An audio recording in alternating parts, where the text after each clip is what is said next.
kekerasan terhadap anak yang menyebabkan meninggal dunia yang terjadi pada hari Kamis tanggal 18 Mei 2023 sekitar pukul 15.30 sore hari yang lalu.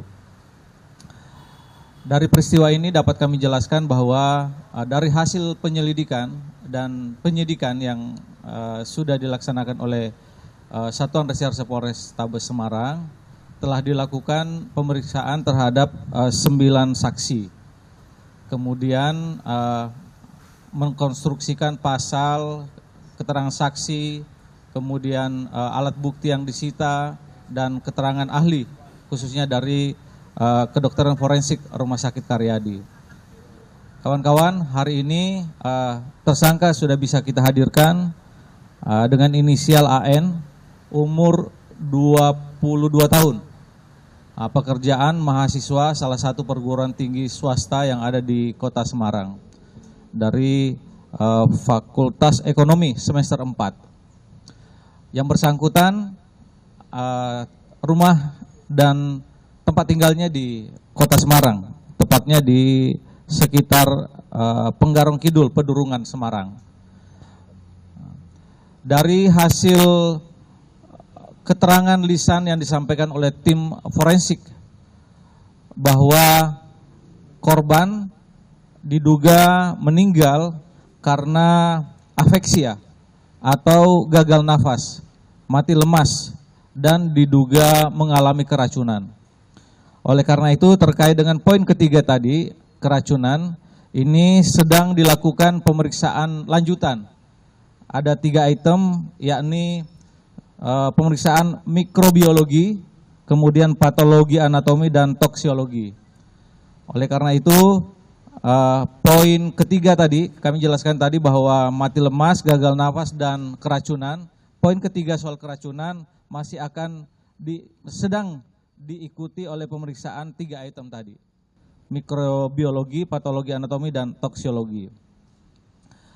Itu kira-kira secara umum peristiwa kekerasan terhadap anak yang menyebabkan meninggal dunia atas inisial AB umur 16 tahun yang terjadi 4 hari yang lalu. Demikian teman-teman. Soal kronologi Pak, Ya, 9 orang ini semua mahasiswa dan mahasiswi dari dari kos, tetangga kos yang bersangkutan.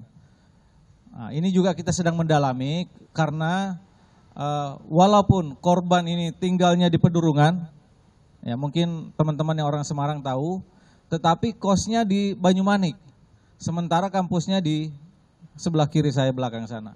Jadi agak ganjil juga memang.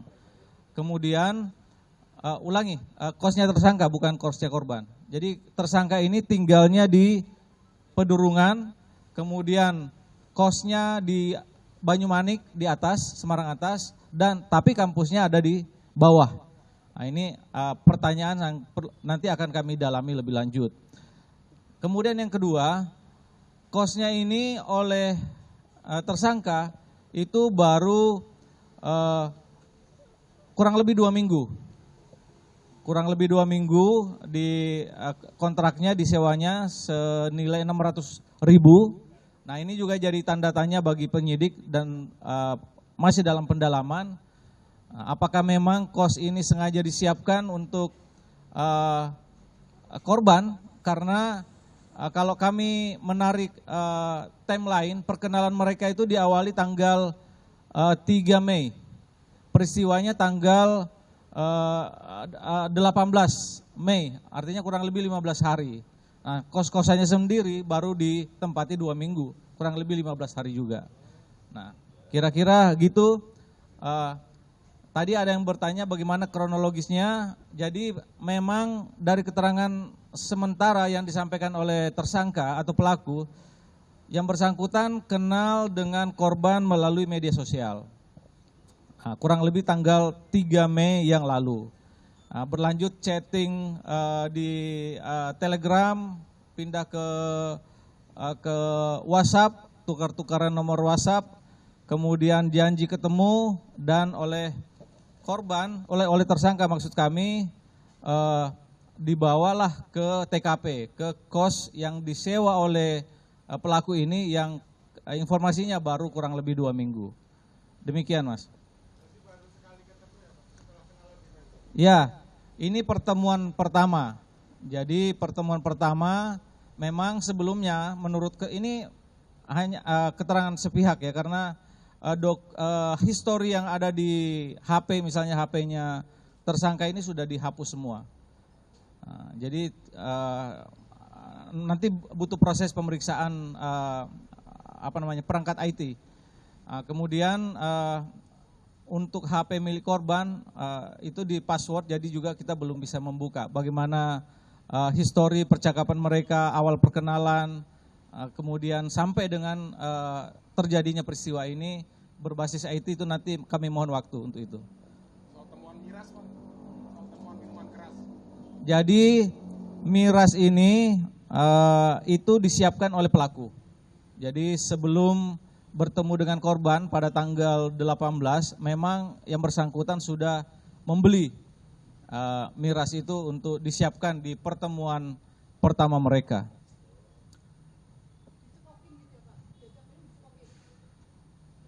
Kalau keterangan yang bersangkutan, ini versi yang bersangkutan ya, pemeriksaan awalnya korban minum sendiri, keterangan mereka. Ya, keterangan ini kan baru versinya si pelaku ya, bahwa korban minum itu di kos-kosan itu minum sendiri, jadi tidak dipaksa gitu.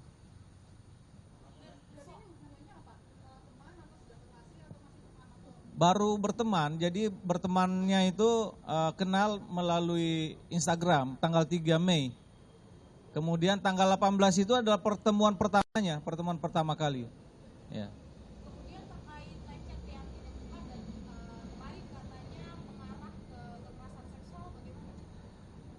Hasil keterangan lisan dari tim forensik memang menyatakan bahwa ada luka 3 titik. Ya, mengakui. Ya. Keterangan dari tersangka tidak memaksa, tetapi fakta dari pemeriksaan forensik ada luka. Ya. Persetubuhan itu dilakukan setelah minum minuman keras. Betul. Ya. Keterangan tersangka tidak ada. Ya. Oke, teman-teman. Korban ini meninggal di rumah sakit atau ketika di kos-kosan? Di rumah sakit Elizabeth. Dari rumah sakit Elizabeth kemudian dipindahkan ke rumah sakit Karyadi untuk dilakukan pemeriksaan forensik. Pelaku tunggal ya, Dan? Sementara ini tunggal. Pelaku dan teman-teman yang membawa korban ini kan sempat meninggalkan di rumah sakit Elizabeth ya, Komandan. Itu Ya. gimana ceritanya itu? Kenapa ditinggalkan? Jadi setelah bertemu di kos-kosan, dijemput ya, korban dijemput oleh yang bersangkutan. Kemudian dibawa ke kos-kosan, kemudian ngobrol, kemudian minum, kemudian terjadi tadi hubungan laki dan perempuan tadi, kemudian korban mengalami mual, ya begitu ya.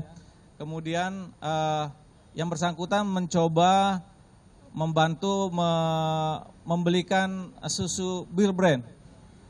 Kemudian dilanjutkan lagi mencoba membantu dengan air kelapa yang dibeli tidak jauh dari kos-kosan. Nah, tidak lama kemudian korban kemudian kejang, kemudian yang bersangkutan tersangka mencoba membantu untuk membawa ke rumah sakit Elizabeth dengan meminta bantuan dari tetangga kiri kanan kos yang ada di TKP. Ya, berdua.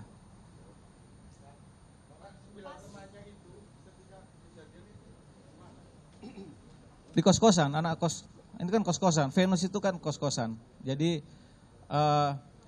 dia yang mengetahui dan turut membantu awal proses evakuasi korban dari kos Venus menuju ke rumah sakit Elizabeth.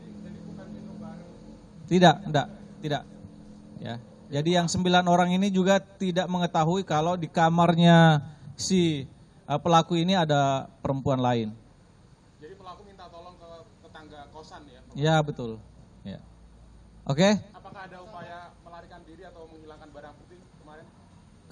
Tidak ada. Jadi setelah keterangannya dan dikonfirmasi dengan saksi yang sudah diminta keterangan juga, setelah membawa korban menuju rumah sakit Elizabeth, yang bersangkutan menghubungi pihak keluarga, ya, menghubungi pihak keluarga bahwa korban saat ini ada di rumah sakit.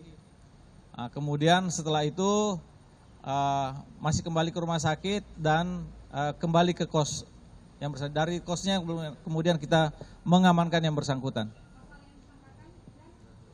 Pasal yang disangkakan terkait dengan peristiwa ini adalah Undang-Undang Perlindungan Anak, ya pasal 81 tentang persetubuhan terhadap anak di bawah umur, dan kita juga menerapkan pasal 338 dengan ancaman hukuman paling singkat 5 tahun dan paling lama 15 tahun dengan denda paling banyak 5 miliar. Pak Kapolres, ini kan baru mengenal korban ya. Apakah pelaku mengetahui bahwa korban ini adalah anak dari PJ Gubernur Papua Pegunungan? Tidak tahu. Ya. Baik.